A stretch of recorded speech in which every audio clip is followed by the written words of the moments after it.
En el lugar donde yo crecí, llegas a salir así con esto a la calle y no duras ni 5 minutos. Aunque también es bastante probable que primero se te acabe la batería. Hola, yo soy Juan, dueño y narrador de TP Resurrection, uno de los pocos canales de tecnología realmente honestos que aún quedan. Yo no hago reviews, tampoco soy periodista, sino que más bien me dedico a contar la realidad sobre las cosas que tienen que ver con tecnología, ya sea celulares, PCs, accesorios, etc., basándome en la experiencia de los usuarios reales, quienes sufren las consecuencias muchas veces de haber gastado un montón de dinero en algo porque simplemente la publicidad le hizo parecer que era bueno. Quienes ya me conozcan sabrán que desde siempre esa ha sido mi esencia, y es por eso que desde hace rato me estaban pidiendo que hiciera un video hablando acerca de esto. Hablamos de las Apple Vision Pro. Este dispositivo envuelto en un aura de innovación promete revolucionar nuestra interacción con la tecnología. Sin embargo, una mirada detenida revela que lejos de ser el salto cuántico prometido, las Vision Pro no podrían ser más que un destello prematuro de un futuro aún distante. Dicho de otro modo, un juguete para niños ricos y para señores jubilados que vivan en Estados Unidos. Porque para empezar, inevitablemente debemos hablar sobre su precio. Hablamos de algo que está fuera del alcance del 99% de la gente, sobre todo en Latinoamérica. Y algo que me parece bastante triste y lamentable es el hecho de que muchos se van a endeudar para comprar esto y al final se darán cuenta que no es lo que esperaban. Me recuerda un poco cuando compré el Apple Watch hace años esperando que fuese algo impresionante y al final me decepcionó mucho, pues era muy limitado, la batería no le duraba nada. Bueno, esto es algo parecido, solo que en unas gafas de realidad mixta. El chiste de esta huevonada es interactuar de una manera diferente con las aplicaciones y el internet. Sin embargo, hay muchos peros. Imagínate esto, acabas de abrir esa caja, finalmente las Apple Vision Pro están ahí, luego que ahorraste un montón de tiempo, te las compraste con ahorros que ya tenías o cualquier cosa, no importa. Te sientes listo para dar el salto a ese mundo futurista que siempre nos prometieron en las películas. Sin embargo, en primer lugar, de acuerdo a Vandal, las Apple Vision Pro tienen un campo de visión reducido en comparación con otros dispositivos similares como el Quest 3. El campo de visión es el espacio que alguien puede ver sin tener que mover la cabeza. Esto crea un diseño horizontal en el que los elementos principales deben estar en el centro de este. Sería algo como ponerte unos lentes de uso. Ves un montón al frente, pero que alguien te pase algo por el lado y ni en cuenta. Aparte de esto, es bastante lógico que estos aparatos tan voluminosos no son para nada ergonómicos. No va a ser como que te las pongas y a los 5 minutos te olvides de que las tienes. Estamos hablando de llevar más de medio kilo sobre tu cabeza todo el tiempo. O bueno, no todo el tiempo, más bien las 2 horas que dura la batería. Que por cierto no es interna, sino que debes llevar una especie de power bank todo el tiempo contigo para que estas cosas súper caras puedan funcionar.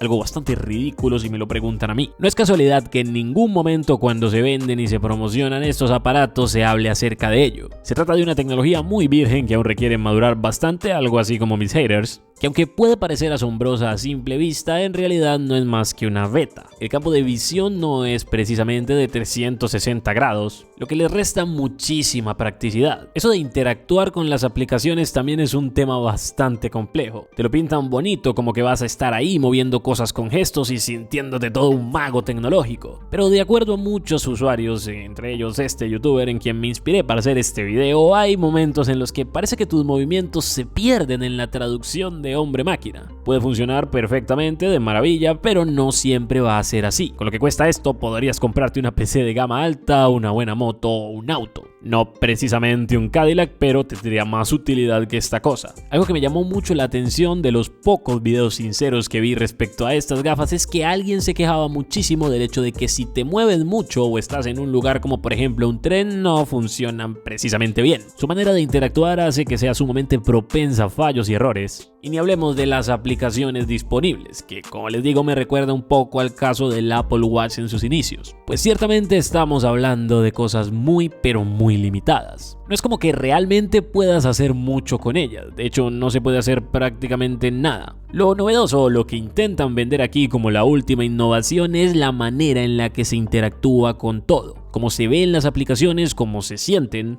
y hasta cómo se escuchan. Creo que nadie puede poner en duda que se trata de algo bastante impresionante que logra llamar muchísimo la atención, tanto así que no solo los típicos frikis que siempre hablan de tecnología se están refiriendo al tema, sino que en general muchas personas sienten curiosidad. Es precisamente por eso que decidí hacer este video, uno que probablemente no va a tener millones de vistas porque no estoy diciendo lo que muchos quieren escuchar. Vivimos en un mundo donde los objetos de deseo se han vuelto la única razón de ser de muchas personas. Tener siempre lo último, lo más caro, lo que está a la moda. Se trata de algo que personalmente a mí nunca me ha llenado y no siento que esa sea la razón de la vida. Hay cosas mucho más interesantes que puedes ver con tus propios ojos sin necesidad de gastarte más de $3,000 en unas gafas. E incluso hay cosas que quienes las compraron no pueden ver ni siquiera con ellas. No sé si entienden a lo que me refiero. Y es que lo que sucede es lo siguiente. Cuando algo llega al mercado y logra tener éxito, como por ejemplo, digamos, el iPhone, se debe a que responde a las necesidades de los consumidores, le da a la gente lo que quiere, lo que está buscando. Y si bien hay personas interesadas o más bien curiosas de ver cómo funciona esto y qué significa, no es como que esté resolviendo ninguna necesidad práctica del día a día. Práctico es la palabra que menos se acomoda a las Apple Vision Pro. De momento, y quiero dejar muy claro, al menos de momento, se ven como un simple juguete, como algo de ocio. No es como que necesites una de estas para poder hacer algo que no podrías hacer con ningún otro aparato existente común y silvestre. La diferencia que existe entre un celular, una tableta y un PC es palpable, siendo este último, la computadora, el más versátil en el que puedes hacer más cosas. El teléfono celular o smartphone responde a otro tipo de necesidad, la comunicación instantánea sobre todo, de ahí que todos tengan teléfono para utilizar WhatsApp, hasta tu abuelita. Sin embargo, entre más novedoso e innovador es algo hoy en día, menos útil es en realidad. Casi que al final la gente acaba comprándolo solo para presumir que lo tiene. Hace unos años, cuando empecé a ganar dinero con esto de YouTube, me llené de cosas innecesarias, sobre todo referentes a la tecnología, productos de Apple como iPad Pro, ya había mencionado Apple Watch, etc. Y no sé si al final es solo percepción mía o uno llega a la conclusión de que no necesita tanto ni algo tan específico. O bueno, quién sabe, tal vez solo estoy diciendo todo esto porque soy un pobre resentido al que no le alcanza para comprarse unas. Sí, debe ser eso. Es lo que de seguro alguien va a estar diciendo en los comentarios. Para concluir, voy a decir que no me parece que las Apple Vision Pro sean unos malos dispositivos, sino que más bien, como ya mencioné, son una beta. Se trata de la materialización de una tecnología aún bastante verde, y es algo que aclaran los pocos periodistas o youtubers sinceros que aún quedan. No podría despedirme sin antes avisarte que por favor tengas muchísimo cuidado con este tipo de contenido. En lo personal me han ofrecido mucho dinero simplemente por vender mi opinión respecto a algún producto o una marca y decir que es bueno cuando no. No estoy hablando específicamente de este caso, sino de otros. Y es bastante obvio que allá afuera hay mucha gente que sí está dispuesta a eso. Yo no me meto con nadie, cada quien hace lo que quiere con su vida, con su contenido, con su trabajo. Para algunos ese es el negocio, venderse a las marcas, algo así me decía Marciana Tegui el otro día. Y en lo personal yo no lo hago porque, siendo sincero, me va muy bien con YouTube. Genero buenos ingresos mensualmente con mi canal y no tengo la necesidad de vender mi opinión para poder comer. Cuando empecé a hacer contenido sobre tecnología, mi idea nunca fue y nunca ha sido y nunca será estar en la nómina de alguna marca. Que me paguen, me lleven a viajar o me inviten a eventos solamente por decirle a la gente que algo malo es bueno. Yo no trabajo de esa forma, lo siento. Muchísimas gracias por ver este video, te invito a que lo compartas si te gustó y también te invito a que te unas al canal si es primera vez que vienes por aquí. Nos vemos luego, cuídate mucho, lávate las manos, no te enamores y mira estos otros 2 videos que te dejo por aquí.